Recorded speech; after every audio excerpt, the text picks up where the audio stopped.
शुक्लांबरधरं विष्णुं शशिवर्णं चतुर्भुजं प्रसन्नवदनं ध्यायेत् सर्वविघ्नोपशान्तये पूज्याय राघवेन्द्राय सच्चित्रप्रदाय च भजतां कल्पवृक्षाय नतानां कामधेनवे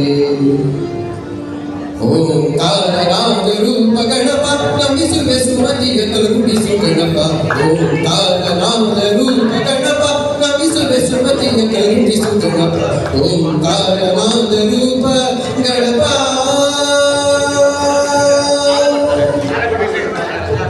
लंबोदरने अंबासुतने लंबोदरने अंबासुतने आदिपूज्यने आश्रित पालने आदिपूज्यने आश्रित पालने ओंकारनाद रूप गणप नमिसुवे सुमतिय करुणिसु गणप ओंकारनाद रूप गणप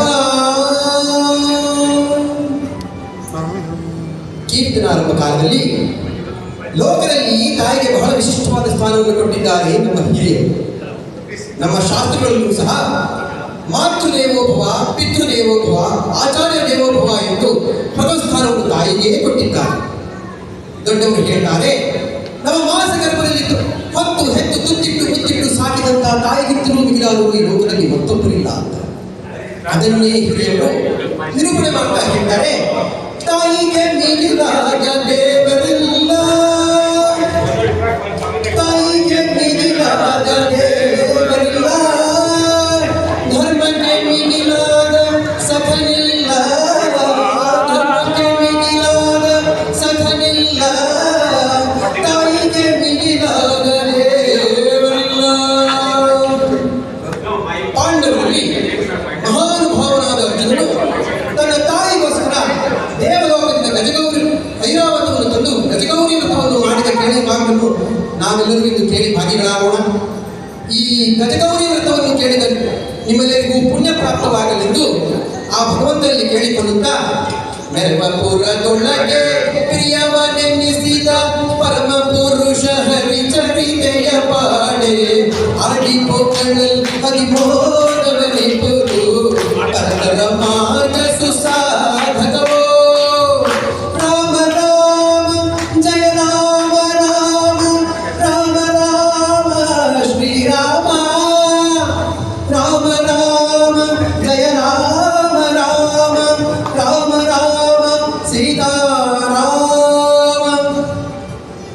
ದ್ವಾಪರಯುಗದಲ್ಲಿ ಜಗದೊಡೆಯನಾದ ಶ್ರೀಕೃಷ್ಣನ ಪರಮ ಭಕ್ತರಾದಂಥ ಪಾಂಡವರು ಇಂದ್ರಪ್ರಸ್ಥಪುರದಲ್ಲಿ ವಾಸವಾಗಿದ್ದಾರೆ. ತಾಯಿಯ ಸೇವೆಯನ್ನು ಮಾಡುತ್ತಾ ವಿಚಿತ್ರವಾದ ಕೀರ್ತಿಯನ್ನು ಗಳಿಸಿದ್ದಾರೆ. ಇಲ್ಲಿ ಹಸ್ತಿನಾಪುರದಲ್ಲಿ ಗಾಂಧಾರಿ 101 ಜನ ಮಕ್ಕಳ ತಾಯಿಯಾಗಿದ್ದಾಳೆ.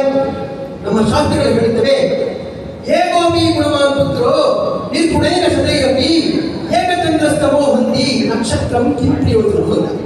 ಅಂದರೆ ಒಬ್ಬ ಮಗ ಸಾಕು ವಂಶ ಉದ್ಧಾರ ಮಾಡಲು, ವಂಶ ಹಾಳು ಮಾಡತಕ್ಕಂಥ 106 ಜನ ಹುಟ್ಟಿ ಏನು ಪ್ರಯೋಜನ? ಏನು ಮಕ್ಕಳಾಗದವರಿಗೆ ಒಂದು ಚಿಂತೆ ಮಕ್ಕಳಾಗಲಿಲ್ಲವಲ್ಲ ಅಂತ, ಮಕ್ಕಳಾದವರಿಗೆ ಮತ್ತೊಂದು ಚಿಂತೆ ಮಕ್ಕಳು ಉತ್ತಮರಾಗಲಿಲ್ಲವಲ್ಲ ಅಂತ. ಉತ್ತಮರಾದ ಮಕ್ಕಳಾಗಬೇಕಾದರೂ ಉತ್ತಮನಾದ ಪತಿ ಸಿಗಬೇಕಾದರೂ ಒಂದು ಹೆಣ್ಣು ಮಾಡಿದ ಪುಣ್ಯ, ಅದೇ ರೀತಿ ಉತ್ತಮನಾದ ಹೆಣ್ಣಕ್ಕೆ ಸಿಗಬೇಕಾದರೆ ಪುರುಷ ಮಾಡಿದ ಪುಣ್ಯ, ಅವರಿಬ್ಬರಿಗೂ ಉತ್ತಮವಾದ ಮಕ್ಕಳಾಗಬೇಕಾದರೆ ದೈವಾನುಗ್ರಹ. ಮಕ್ಕಳಿದ್ದ ಮನೆಯೇ ಚಂದ, ಮಕ್ಕಳ ಮಾತೇ ಚಂದ. ತಾಯಿ ತನ್ನ ಮಗುವನ್ನು ಕೂರಿಸಿಕೊಂಡು ಕಂದ ನಿನಗೆ ಏನ್ ಬೇಕು ಅಂದಾಗ ಆ ಮಗು ಅಮ್ಮ ಅಳ್ಳ ಮುದತೋ ಅಳತ ಬುಳ್ಳತ ಬುಳ್ಳಳೋ ಅಂದಾಗ ತಾಯಿಗೆ ಏನಾಗಿದ್ದು. ಅದಕ್ಕೆ ಶಾಸ್ತ್ರಕಾರರು ಹೇಳಿದ್ದಾರೆ, ಆಗ ಅಮೃತಂ ಬಾಲಭಾಷಣಂ ಅಂತ. ಆದರೆ ಚಿಕ್ಕಂದಿನೊಳ ಅಕ್ಕರ ವಿದ್ಯೆಗಳ ಅರಿಪತ್ತೊಡೆ ಕೊಂದಂ. ಅಂದರೆ ಚಿಕ್ಕಂದಿನಲ್ಲೇ ಮಕ್ಕಳಿಗೆ ಸರಿಯಾದ ನೀತಿಗಳನ್ನು ಕಲಿಸುತ್ತಿದ್ದರೆ ಆ ಮಕ್ಕಳನ್ನು ಕೊಂದವರಿಗೆ ತಂದೆ ತಾಯಿಗಳೇ ಸಾಕ್ಷಿ ಆಗುತ್ತಾರೆ ಎಂಬುದಕ್ಕೆ ಕೌರವ ಪಾಂಡವರೇ ಸಾಕ್ಷಿ. ಈ ಕಥೆಯನ್ನು ಕೇಳಿದ ನಿಮ್ಮೆಲ್ಲರಿಗೂ ಭಗವಂತ ಸರ್ವಗಳನ್ನು ಉಂಟು ಮಾಡಲಿ ಅಂತ ಈ ಕಥೆಯನ್ನು ಇಲ್ಲಿಗೆ ಸಮಾಪ್ತ ಮಾಡುತ್ತಿದ್ದೇನೆ.